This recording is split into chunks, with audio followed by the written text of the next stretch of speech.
हे सूत जी, people का पेड़ शनिवार को छोड़कर सप्ताह के बाकी दिनों में क्यों नहीं पूजा जाता? सूत जी ने कहा, समुद्र का मंथन करने से जो रत्न देवताओं को मिले, उनमें से देवताओं ने लक्ष्मी और कौस्तुभ मणि भगवान विष्णु को दे दी थी। विष्णु भगवान जब श्री लक्ष्मी जी से विवाह करने के लिए तैयार हुए तो लक्ष्मी जी ने कहा, हे प्रभु, जब तक मेरी बड़ी बहन का ब्याह नहीं हो जाता, आप मुझ छोटी बहन से ब्याह कैसे कर सकते हैं?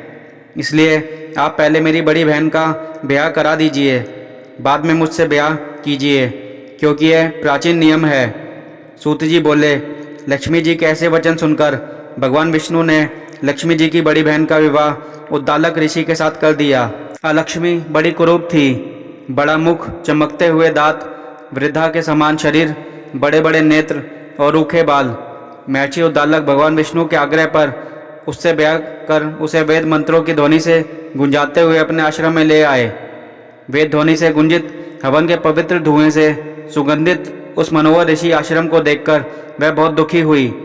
उसने महर्षि उद्दालक से कहा, इस आश्रम में वेद ध्वनि हो रही है, अतः यह स्थान मेरे रहने योग्य नहीं है, इसलिए तुम मुझे किसी दूसरी जगह ले चलो। उसकी बात सुनकर महर्षि उद्दालक ने कहा कि तुम यहाँ पर क्यों नहीं रह सकती, और तुम्हारे रहने योग्य दूसरी जगह कौन सी है, ये मुझको बताओ। लक्ष्मी ने कहा, जहाँ पर वेद की ध्वनि होती हो, अतिथियों का सत्कार होता हो, यज्ञ आदि होते हो, उस स्थान पर मैं नहीं रह सकती।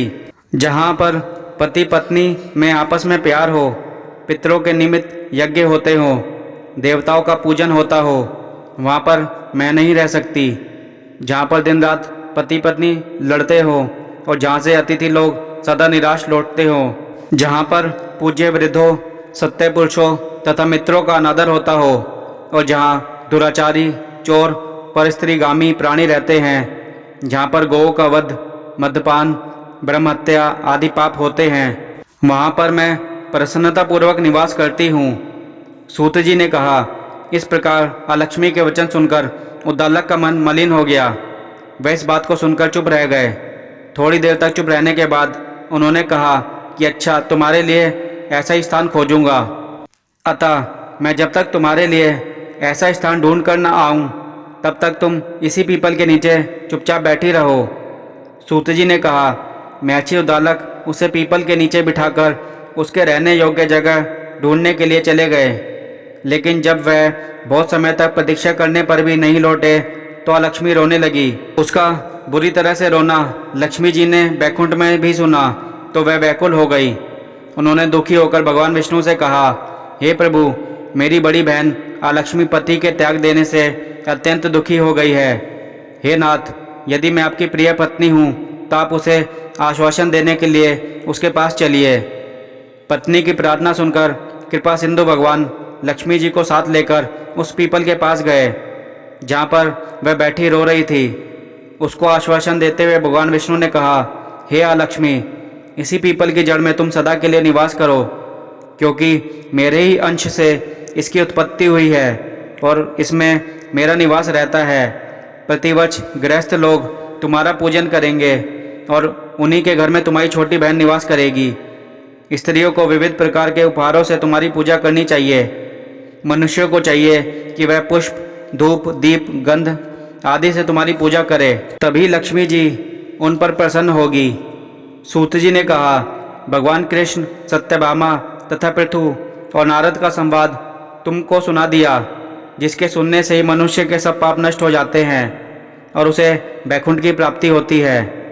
तुमको जो पूछना हो पूछ सकते हो, उसे मैं विस्तार से कहूँगा। सूत जी की बात सुनकर शौनकादि ऋषि महर्षि थोड़ी देर तक प्रसन्नचित्त से वहाँ बैठे रहे। बाद में वह श्री बद्री नारायण जी के दर्शन को चल दिए।